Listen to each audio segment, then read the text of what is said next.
시시각각 변하는 대선 현장 상황 전해드리는 오늘의 대선 상황실 시작합니다. 대선까지 54일, 오늘은 또 어떤 이슈들이 대선 레이스를 달구고 있을지 키워드부터 보겠습니다. 오늘의 키워드 빅매치 성사로 뽑아봤습니다. 구정전 빅매치 성사가 유력해졌습니다. 양강 후보 간 맞수 토론 얘긴데요. 영상 하나 보면서 이어가겠습니다. 어제 민주당 이재명 후보가 유튜브에 올린 영상인데요. 국민의힘 윤석열 후보를 향해 오랜만에 통한 것 같다며 훈훈하게 시작하는 듯 했는데 막상 들어보니 자신이 먼저 발표했던 정책들을 윤 후보가 따라했다면서 웃는 얼굴로 날을 세우는 내용이었습니다. 이 후보는 영상 말미에는 이런 말도 덧붙였는데요. 한번 만나시죠. 제가 보니까 이날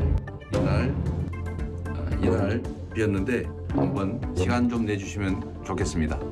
TV토론 개최를 줄기차게 요구해왔던 이 후보 더 이상 피하지 말라며 윤 후보에 대한 압박 수위를 한껏 끌어올린 겁니다.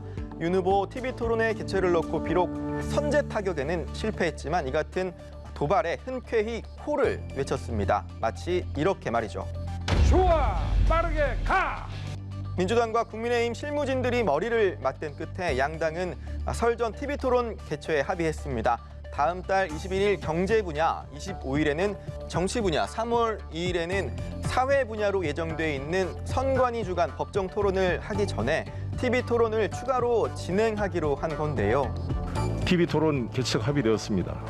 환영을 하고 이 TV토론을 통해서 모든 문제가 검증되기를 바라겠습니다.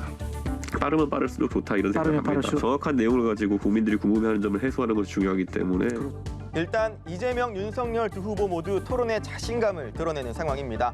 이 후보는 SNS에 오래 기다린 만큼 기대가 된다면서 우리나라가 직면한 위기에 대한 진단과 해법을 국민께 소상히 말씀드릴 기회가 되기를 희망한다고 적었고 윤 후보도 국민 앞에서 이재명 후보의 실체를 밝히고 대한민국의 미래를 위한 정책과 대안을 제시하겠다는 입장을 밝혔습니다. 링박 신경전은 벌써부터 달아오르기 시작했는데요. 이재명 후보 어제 페이스북에 더 나은 변화는 이재명, 더 나쁜 변화는 윤석열이라는 짧은 글을 올렸습니다. 윤 후보의 7자 메시지 방식을 패러디해 공세를 펼친 건데요. 윤 후보 측은 AI 윤석열을 통해 이렇게 응수했습니다. 많이 초조해 보이십니다. 윤석열 선대본부에 메시지 기가 막히게 잘 쓰는 인재들이 있으니 와서 한번 교육받고 가시는 게 어떨까요? 두 사람의 TV토론의 개최 분위기가 무르익어가는 가운데 이 같은 흐름에 불쾌함을 숨기지 않는 사람들도 있습니다. 바로 국민의당 안철수, 정의당 심상정 후보 측입니다. 국민들 밥상에 파란 썩은 생선과 빨간 썩은 생선만을 올려서 선택해서 먹으라고 강요하는 것과 다를 바가 없습니다. 두 당이 합의해서 우리 둘이만 토론하겠다. 그렇게 해서 언론에 강제하는 것 있을 수 없는 일. 국민의 알 권리 보장과 방송의 공정성 차원에서 부적절합니다. 3자 구도를 인위적으로 양자 구도로 만들려는 음모는 단호히 거부되어야 합니다. 국민의당과 정의당은 두 후보를 뺀 채 TV토론회가 진행된다면 방송금지 가처분 신청도 불사한다는 입장입니다. 과거 비슷한 사례에서 실제로 가처분 신청이 받아들여진 경우도 있는 만큼 두 후보 측의 거센 반발이 이재명, 윤석열 후보 간 양자 토론의 막판 변수로 작용할 가능성도 배제할 수 없는 상황입니다. 오늘의 키워드 짚어봤고요. 이어서 민심 상황판 살펴보겠습니다. 오늘 상황판에서는 오전 나온 한국갤럽의 정례 조사 결과 보겠습니다. 다자 대결 결과부터 볼 텐데요. 이재명 후보 37%, 윤석열 후보 31%, 심상정 후보 3%, 안철수 후보 17%로 집계됐습니다.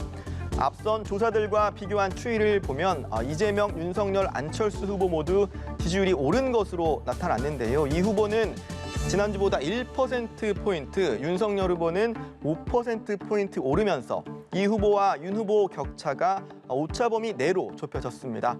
안 후보는 2%포인트 오르면서 지지율 20%대를 넘볼 수 있는 상황까지 치고 올라온 상황인데요. 연령별 지지율 보면 20대에서는 윤 후보의 지지율이 크게 오른 모습입니다. 이런 가운데 이재명, 안철수 후보의 지지율이 각각 소폭 하락, 상승하면서 안철수 24%, 윤석열 23%, 이재명 22% 순으로 나타났습니다. 특징적인 부분은 윤 후보의 20대 지지율이 올랐음에도 다른 두 후보가 크게 영향을 받지 않았다는 점인데요. 대신 이번 주 의견 유보 답변의 하락 비율이 윤 후보의 이번 주 20대에서의 상승분과 거의 일치하는 점은 눈여겨볼 만한 대목입니다. 30대에서는 지난주보다 이 후보는 2%포인트, 윤 후보는 7%포인트, 안 후보는 4%포인트 상승하는 등 세 후보 모두 오른 것으로 나타났습니다. 이어서 각 후보별 지지율 상위 지역도 추려봤습니다. 이재명 후보의 경우에는 호남권과 수도권, 서울 순으로 나타났고요. 윤 후보는 대구, 경북, 또 부울경, 충청권 순으로 집계가 됐습니다. 안 후보의 경우 충청권에서 모든 권역 중에서 유일하게 20%가 넘는 지지를 받은 데 이어 대구, 경북에서도 지지율이 17%에 달한 점이 눈에 띕니다. 끝으로 민주당과 이재명 후보, 국민의힘과 윤석열 후보의 지지율 비교해서 살펴보겠습니다. 우선 정당 지지율부터 보면 민주당은 1%포인트 하락했고 국민의힘은 이번 주 윤 후보의 지지율 상승폭과 일치하는 5%포인트 오른 것으로 나타났는데요. 정당 지지율과 후보 지지율을 함께 놓고 보면 현재로선 민주당에서는 후보가 당을, 국민의힘에서는 당이 후보를 이끌고 간다고 볼 수도 있을 것 같습니다. 대선 54일 앞둔 현장 상황 오늘은 여기까지 짚어보겠습니다. 생생한 대선 레이스 상황은 다음 주에 이어서 전해드리겠습니다. 지금까지 대선 상황실이었습니다.